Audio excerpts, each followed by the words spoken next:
ससुराल।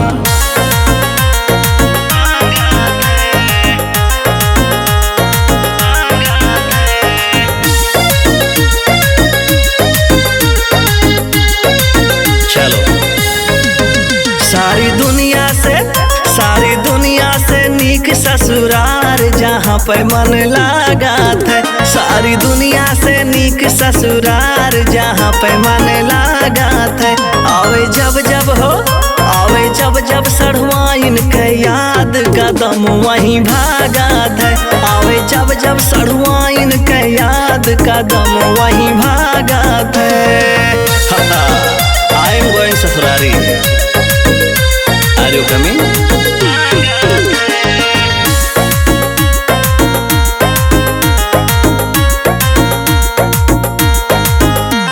सरवा के बोलिया लागे जैसे गोली, बिल्कुल फाड़ खात है।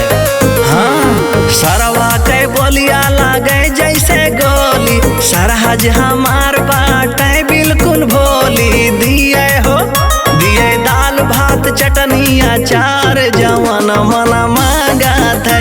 देवे दाल भात चटनी अचार जवन मन मांगत है। हम हैं बहुत बड़े सौभाग्यशाली क्योंकि हमारे पास है प्यारी प्यारी साली।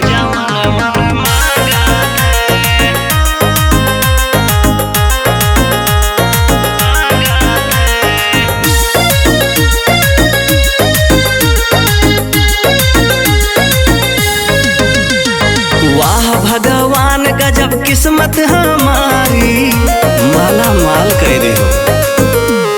वाह भगवान गजब किस्मत हमारी, अगल बगल बैठी रहे सढ़वाइन प्यारी। छेड़े दीवा कर मनवा के तार तो दिल में डीजे बाजात है। छेड़े दीवा कर मनवा के तार तो दिल में डीजे बाजात है।